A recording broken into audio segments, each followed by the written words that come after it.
Welcome to the very first episode of the Global Falcons Podcast. Join us on a journey to the future as we delve into the next generation of businesses around the world.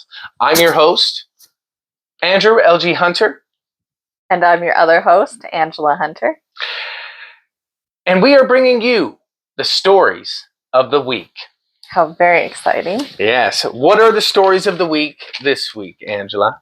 So the first story of the week this week is the informal economy. Right. The informal economy. What is the informal economy? So let's sort of dive into that. Right. Okay. When you think about the informal economy, I think everyone's mind maybe goes to more of like the illicit economy, the illegal economy. It's definitely not what we're talking about, and not what we would encourage anyone to use or try. Just avoid it.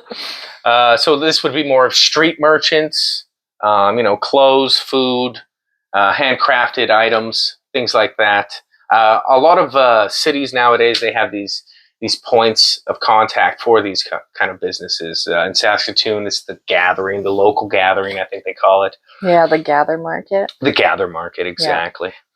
Yeah. And that's just a good way to increase the economy by helping the small, local businesses.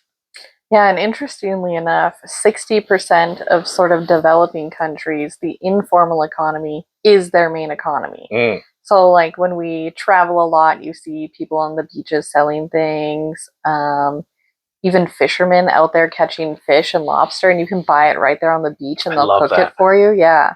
And then in Europe, when we went to Italy, there are a lot of restaurants, but there's also a lot of people that just at nighttime open up their back door, set out a couple of tables and chairs, and you can just go sit there and they'll serve you a meal. And, it's a little bit different and it's kind of nice. Like we had really, really good food on just finding a random whoever was cooking something, and it was so good. Yeah, or Belize. That was beautiful. That was really That was the best lobster I've had in my entire life. Probably, actually, I don't think I've had lobster in Canada since eating lobster in Belize. No. But that's just to show you that you can get more for your buck from these local businesses, right? Yeah, and then it definitely goes a lot farther. Like they're able to hire help for themselves, and it supports their family. They're not just working for a wage and some big CEO is making a whole bunch of money. It's the family that benefits. It has real impact on the community that it's in. Yeah. So how would this be? How could we look at this as like Facebook Marketplace? Is that similar or no? Kind of similar. Yeah. Just getting rid of things on there and making some money. So then e-commerce? E-commerce a little bit, yeah. Yeah. If it's like your own website and it's set it up to just pay you. And like freelance stuff. There's so many people now that are choosing to do freelance work because you charge your rates and it goes to you. So I think freelance is definitely a little bit more of the informal market. Yeah. And you can be a freelance contractor for just about anything nowadays. Government stuff too. Yeah. Well, yeah, and it's not like the informal market doesn't mean you're not reporting your income to the government. No, it does not. If you're a freelance worker, still report your income and things like that so that you're I just cannot think of that word, complying with regulatory things. Well, no one likes to comply, so I don't know. I don't blame you for not knowing the word. Okay. So that's pretty good. This used to be known as the shadow market, but nowadays, like Andrew's saying, this is 60% of our global economy. So like you, the little guys, us, the little guys, we are the economy. We build up the world through our products and services. So if you're small out there, a small business owner, just know you are making a big impact. And just by having your little shop or your business, whatever it is, you are helping the economy in a large way. Yeah, and making the big difference.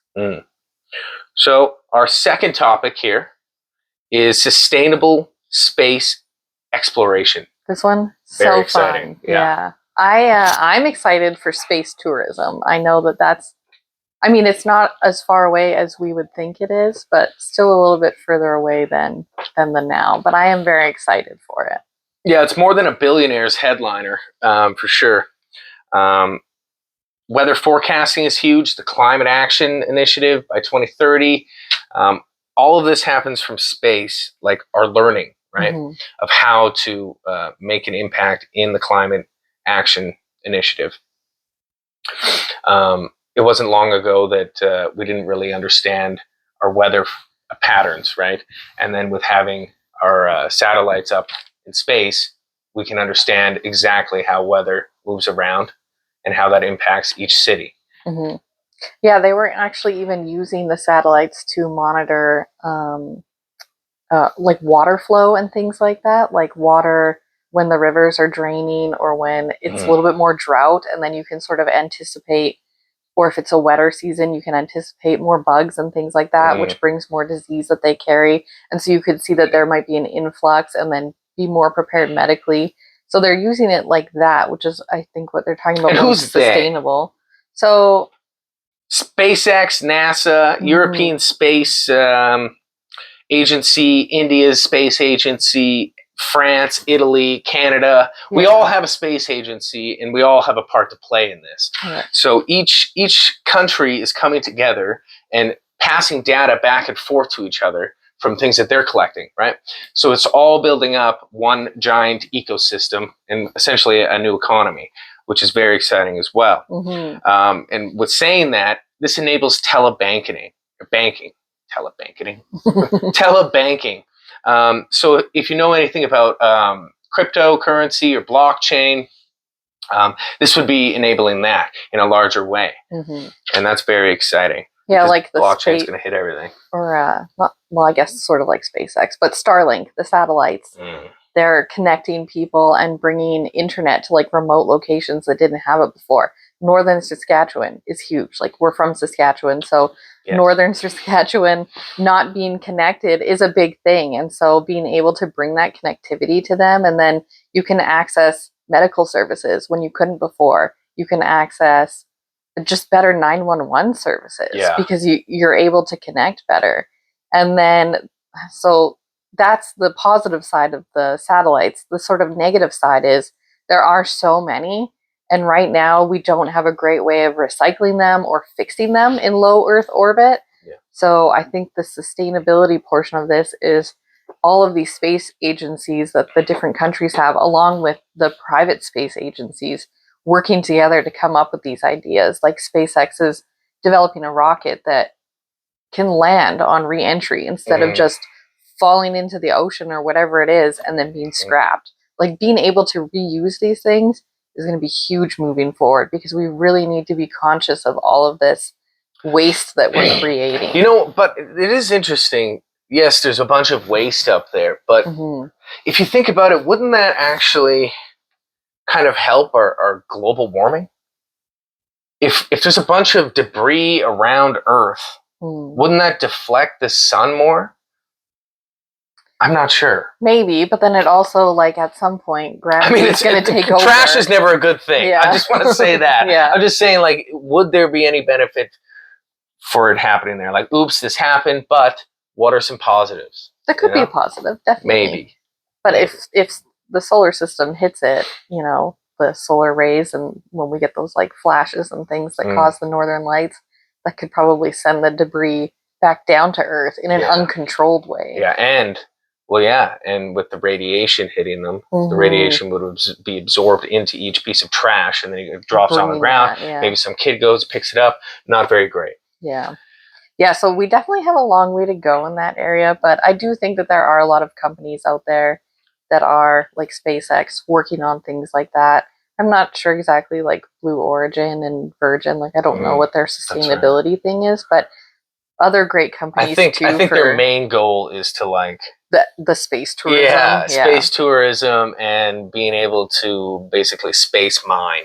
Right. But this is a great sector for people that are looking to work in tech and that like to work in space and not really sure how to get started, because it's probably a very hard market to get into, very costly. Like, these billionaires that have got into it didn't get into it until they had made their money. So being a startup in that space might be hard, but I think if you're a startup that's working on sustainability, that would be a great place to start because there's a lot of improvement needed in that area. Yeah, I agree. What else can you think of for sustainable space exploration? Those are kind of my big things: being able to recycle, being able to just bring that connectivity to the world. Well, I talked about just briefly the space mining. Oh, do you see that happening? I definitely in the next think decade? so. Yeah, because I mean they've already identified a few meteorites that hold a lot of the materials that we need on Earth. So, well, I remember that there was one thing that happened around COVID. Actually, I don't know if I should say the COVID on here. Well, now I've said it twice, so that's happening. But there was an asteroid that was coming close to Earth, and there was a day. I don't know if maybe you guys remember it. There was a day that they shot a rocket into one of the asteroids to deflect it going a different way. Right. But I think the main point there was not that they could just deflect an asteroid away, is that they were able to pinpoint with how fast this was going and lands, like, yes, it was crashed onto it, but they were able to impact onto this asteroid, which that would be huge for being able to Armageddon it, right? Yeah. You've seen that movie with Bruce Willis. I love movies. Yeah. But yeah, that's I think we're well on our way there. We're making these steps forward, and that's gonna impact our Earth as well, because now we're not gonna have to mine on Earth, which I don't know if you've seen any pictures from mines from far away, but they completely destroy an entire area of land. Yeah. And all the nature with it, all the flora and fauna is completely, well, messed. And sadly, the residents of these areas are like negatively impacted. Even if they work there, there's just so much mistreatment that happens. So I think if we're mining more in space, it could be a lot more ethical, because people that are going up there are trained and they're not just being sort of forced into the situation. Yeah. You know? Yeah. And, training for space exploration, I think is going to be a broader job market, if you will. I think this old way of thinking, where you had to be an engineer for multiple years before you even applied to like NASA or some doctorate degree. I don't think that's going to be necessary anymore. I think it's going to be people with those trades and the critical thinking. They'll be the ones to get shot up, and really, you're not going to need much preparation work before that. Like. Yeah, because if you're athletic, yeah, that's always a bonus. But I don't think it's going to be necessary with the tech advancements we have. I think anybody, if you want to go up into space, you're going to be able to. And you were about to say exploration. Oh yeah, NASA's working on artificial gravity for a new international space station that they want to send up shortly. So just things like that can make it a little bit easier for average Joe. Yeah, a little bit less training to head up there. Not that they should minimize the training; it's very dangerous, but making it more accessible for more people. I love that. Well, that was number 2. We've hit number 1, and I just want to take a moment right now to mention my book that has been launched. Yes. It's My Flipping Life: A Story of Renovations and Generational Wealth Building. Over the years, I'm a carpenter, so over the years, I've obtained a lot of knowledge that now I'm able to give back to people. And you can find out how I came from nothing to owning businesses, philanthropy, and now an author. It's very interesting. And not only that, it gives you every detailed information you will need to flip your own home and create your own generational wealth and set your family up for years to come. So I'll have a link in the description below. Feel free to hit that. And unfortunately, the book isn't free, but it's 1991, the year I was born in. So the year it all began. Yeah, the year it all began, and the price of the book. Yep. So now let's hit up number 3. AI can help preserve languages. How is this possible, you wonder? Andrew? Well, there's just so many languages out there. Like we saw that there was over 7,000, and that's a lot of languages. So AI being able to preserve it is just using those data centers and getting people to feed the information, which can be very hard because a lot of these languages are only spoken by a select few people. Yeah. And if they don't have the technical ability to save this themselves, there's going to have to be like help given to them, like different companies, different organizations going out there and speaking to these people and getting to the is there hair there? Yeah, let me get that for you. Getting to the understanding of it, because a big thing that they're seeing is that there's a lot lost in translation. Yeah. So English is so widely spoken, but it doesn't always have the right words and phrases to capture the meaning that that language wants to put behind it. Exactly. Like you'll have your own thoughts and feelings and your own way of portraying them into the languages that you're used to. So I think preserving them with AI is key, because you can just talk, even right now, you can talk into Google, right? Say what you're wanting to say and then show it to somebody in a different language, right? And this can be good for goods and services, the economy as a whole, and I think uplifting people in more of a way to understand other cultures. Do you know what I mean? Yeah, and it definitely makes it easier to travel. If you can have Google Translate on your phone and you're somewhere where you don't speak the language, you can say into there and have it repeat back in that language, and it sort of breaks down that barrier between people, which is great. And there's also a bunch of like different things. Here in Saskatchewan, we have the Métis Michif language. They actually now have apps where you can learn it, which is great. So I'm a Métis citizen, by the way, proud of it. Canadian Métis citizen right here. Yeah, so the Michif language has been lost for, well, not really lost, but like few speakers. Yeah, very few. I believe there's about 2,000 people that speak it fluently in either Saskatchewan or Canada as a whole. And like we said, there's 7,168 languages in the world, and this is just one that can be saved and is being saved. So I think we'll see more and more of that in the future here. I think it's probably going to be connected just to these smart glasses that are coming out. You know, I think just by going up to somebody and the cameras within the glasses will focus on the person, and then they'll talk, and it will be projected into a lens for you in your either language or sent to headphone in a different language. So real-time communication, which is so big. Yeah. Like, and will bridge a lot of gaps for communication, because communication is key between everything people do with each other.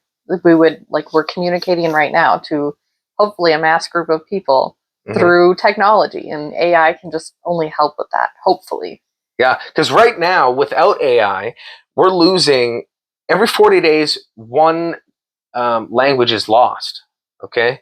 And with that math right there, 90% could be lost within 100 years. We won't have those languages anymore. And maybe even English, doubtful, but maybe even English, you know?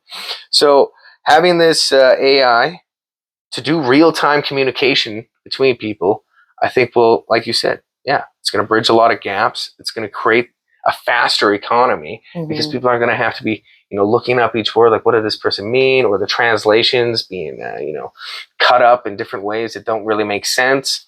That will be a thing of the past. Number 4.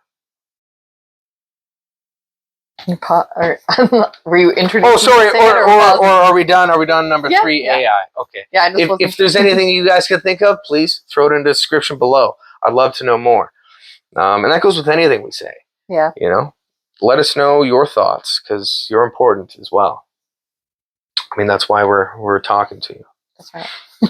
Number 4, how tech can bridge access to justice. Yeah. Now, Angela, she's probably going to be modest about it, so I'm going to say it for her.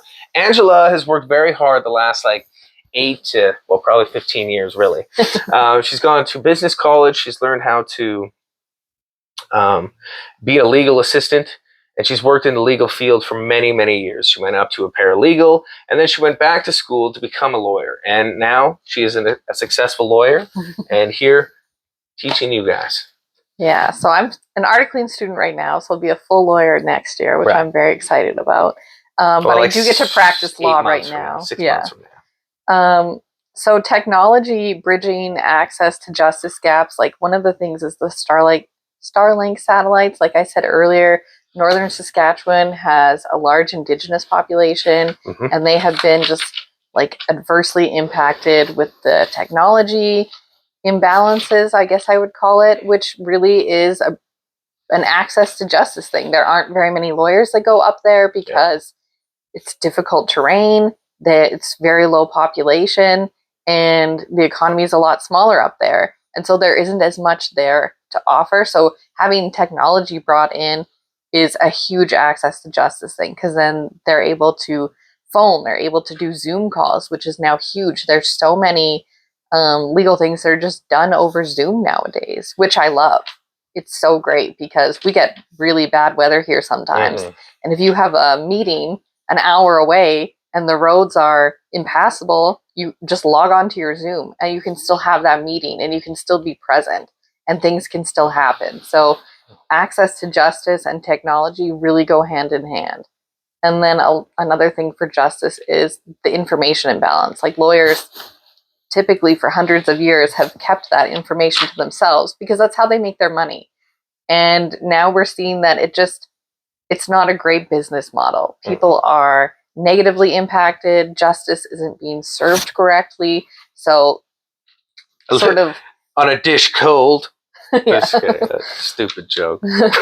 So just sort of leveling that imbalance through technology, making the information available, making people, just enabling them to find this information, to find lawyers, and to find organizations that offer pro bono. So one of the ones in Africa that we had seen on the Stories of the Week was Barefoot Legal.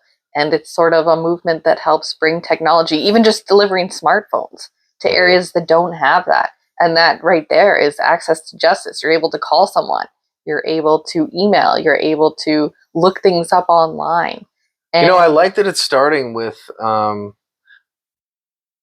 bringing the devices. Yeah. Right? I love that because usually things start because of money, because of the economy. But seeing it that way, that's amazing. But that goes hand in hand with the economy, and now bringing them a way to gain a bank account, a way to pay your taxes faster, which is a whole nother topic I'm sure we'll talk about at some point. Oh yeah, taxes will be in there. Death and taxes. The inescapable too. Yeah. I cut you off though. You were saying. No, that's okay. I was just going to mention in Saskatoon there's an organization called Classic, and it's actually it's like a pro bono law firm. You go there and it's lawyers donating their time to help with people that just have simple legal questions but can't afford a lawyer to discuss them. So you can go in there. They can help you with one or two questions, and then that's all you need help with, because judges are being a lot more accepting of people that are self-representing, and the legal system is trying now to help people represent themselves. So organizations like Classic, where you're trying to represent yourself on a case, but you're not too sure about a few questions. You go in there, they give you help, they point you in the right direction, they give you the resources you need to really empower yourself to be your own voice in the justice system, which is, I think, big for the access to justice. I urge anybody to brush up on like anything in your life. Check out the legal structures for that, because these will help you in the long run. You need to know how things operate before you can start advocating for yourself. Yeah. That's huge. Like I seen a news article, or maybe I watched a video of a news article, something about like that they had forced one guy to represent himself in a murder trial, which is insane. But their whole like structure of this was to set a precedent that people will be able to, or almost have to, represent themselves, kind of abolishing lawyers at some point. Well, terrible. I'm not in favor of that. I think it's going to take a long time before that happens. Unfortunately for that guy, it did happen. And you know what? Actually, I think it didn't end up terrible for him, even though he did a terrible act. Don't quote me on this. I might be messing up some of the facts. You check that out yourself. No, but it is good to be your own advocate and have that understanding. Even if you do have a lawyer helping you through it, just being able to navigate it and know where you're at and how things like progress is extremely helpful, because there are a lot of people that go into legal situations that have no idea the process. And as the lawyer, we're here to help you through that process. But it definitely helps if you have a good understanding, because it's one thing to help someone access justice and help them through a process. But if you're not open to learning the process and being present in it, there isn't much you're going to get out of the advice of a lawyer. Because I have seen countless times where I've explained things to a client and they're just not hearing it. They don't want your advice. They don't listen to it. They do their own thing. Even though they've paid for your advice and your help, they end up going in a completely different direction, which is setting themselves back probably 3-4 steps too, by the way. And that's totally up to you as a lawyer. I'm not here to make decisions for you, and I'm not here to tell you how to live your life, but I am here to give you advice and guide you in the right direction. So when people are not listening and not accepting of that advice, it's because they're not understanding the process, and they don't see what I see on how to get to the end. So just having that understanding, having that information available to people is huge in being able to help them. Not just forcing them to figure it out on their own, but just having that understanding so that you can be helped. It's beautiful. I love that. Is there anything else you want to add to that? I mean, this was mostly your topic there because, well, you're the lawyer of the crew. Yeah. I think that was most of what I had. It's just like that information imbalance, putting that information out there so that people are able to understand it and advocate and resolve for themselves. And then when you do go through that legal process, you've started a business and used a lawyer, or you've gone through a family law matter and used a lawyer, and then someone has questions. They're going to represent themselves and they come to you for questions. So it just becomes a community thing where you're able to help the community. I love that, because we're all about community. And with that, should we also give it a link in the description below, your contact or your firm's contact? Yeah, and you can call me at any time if you have any questions, and I'll do my best to either guide you myself or point you in the right direction if I'm not the right person. Yeah, that's beautiful. I think maybe we should take a moment here to actually talk about ourselves, just a quick introduction. Yeah. So, I mean, you can go first. I mentioned your background a little bit, but you can expand on that. Yeah. So I am a lawyer by training right now, but I've also done some other things. I'm a mom of 2, which I love. The kids are great. They're my pride and joy. We're married. We are married, and we do this together, and we run businesses together. Yeah. That's we started doing that when I was a legal assistant, because I was a corporate assistant. And I guess that's sort of when we started the bigger businesses. We've always done smaller things. I've done a lot of home-based businesses. I do Epicure right now, which is cooking and spices. Yeah, a lot of e-commerce stuff. I forgot my train of thought. I'm sorry I ruined it. No, you didn't. Well, that's okay. My background, and that's beautiful. It's just beautiful. She's doing great things for the community, and she can do great things for you. A little bit about my background is homes. For the last 18 years, I've worked in the residential construction and renovation industry. I've done over 200 homes. I shouldn't have swore there. My mistake. I've done over 200 homes. And I've built 4 businesses. I've written books. I've done podcasts. I've done, I don't know. I think the list goes on. But for me, I'm always looking forward. And that's what this podcast is about. And that's why I'm excited to do it. The renovations is beautiful. We house people. We have rental properties. I'm sure we'll talk about those sometime. It's important to not only build up communities, but also give back to communities. And that's what we believe in. And that's why we're doing this. I think that's basically enough about us. Yeah. That's mostly the topics we're trying to give to you. You can join us next week as we discuss the UN Ambassador's climate message. We'll also be discussing how to make better decisions, which I love. That's critical thinking, so many things like that. Mm-hmm. We'll get into that next week, as well as cities cutting air pollution, which is going to be really big. Everyone's pushing towards that net zero and things like that. So I'm going to assume that there's a lot of good information there. And I love this one. Yeah, where AI is headed.